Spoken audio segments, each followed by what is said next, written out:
Pumayat na kugat ko. Ha? 3 araw ba naman nagtae na? Di ba pangatlong araw ngayon? Pangatlong araw nagtae.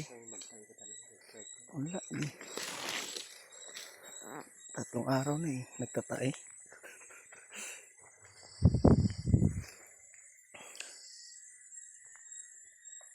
Kapagod na, nakakapagod na. Sobra.